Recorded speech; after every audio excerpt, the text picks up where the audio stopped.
So now move on to the first list, that is union list. बेटा नाम से ही पता चल रहा है कि यूनियन का मतलब क्या है. यूनियन का मतलब होता है सेंट्रल लेवल. क्लियर. तो जितने भी सब्जेक्ट्स होते हैं नेशनल इंपॉर्टेंस के होते हैं, which have a common interest, which have a common importance basically for all the citizen of the country, वो सारे के सारे सब्जेक्ट्स कहाँ आते हैं?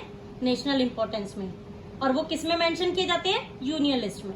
जैसे आपका डिफेंस हो गया आपकी कंट्री का, हमारी कंट्री का जैसे डिफेंस हो गया, फॉरेन अफेयर्स हो गए, बैंकिंग, कम्युनिकेशन, करेंसी.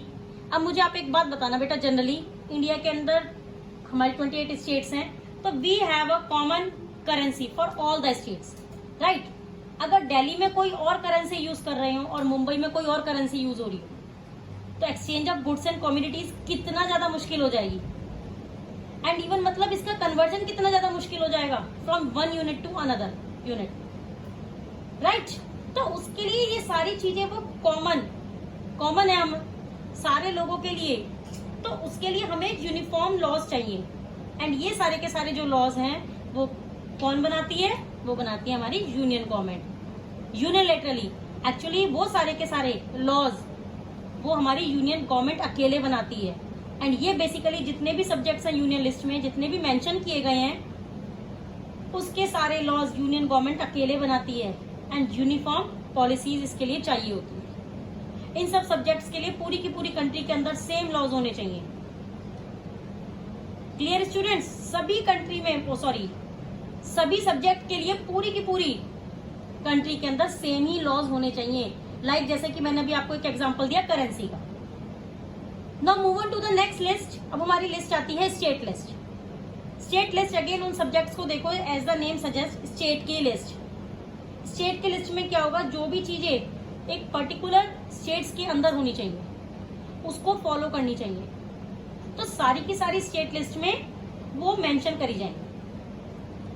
जैसे कि पुलिस हो गई, हर स्टेट की अलग पुलिस होती है. Trade, commerce, agriculture, irrigation, everything which is related to the state, particular state basically. अब अगर हम वैसे देखें तो एग्रीकल्चर को हम बात करें तो 80% ऑफ द टोटल एग्रीकल्चर सिर्फ हमारी पंजाब और हरियाणा के स्टेट में होती है. तो जहां पर बेटा फेवरेबल कंडीशन होगी एग्रीकल्चर, तो भाई वहीं पे ही सबसे ज्यादा ठीक होगी ना. जहाँ पे एग्रीकल्चर के लिए बहुत सारे there are so many various things to be kept in mind which are available. जैसे लाइक सॉइल की वैरायटी कैसी है, basically they have to be fertility of the soil. भाई जहाँ पर सबसे ज्यादा फर्टाइल सॉइल होगी वहीं पर एग्रीकल्चर कल्टीवेशन बहुत ज्यादा अच्छे से हो पाएगा, राइट. तो ये अपना अलग अलग स्टेट्स का सबका अपना अलग अलग होता है. और जो ज्यूरिसडिक्शन होती है स्टेट्स की वो भी स्टेट टू स्टेट्स डिफर की जाती है, डिफर होती है वो. अगेन क्योंकि जो स्टेट्स हैं अपनी रिक्वायरमेंट के हिसाब से वो प्रॉपर रूल्स पॉलिसीज फ्रेम करती है.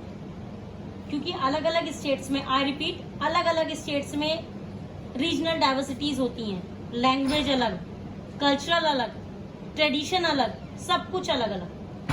So state government can alone make the laws relating to the subjects which are mentioned in the states. Clear students?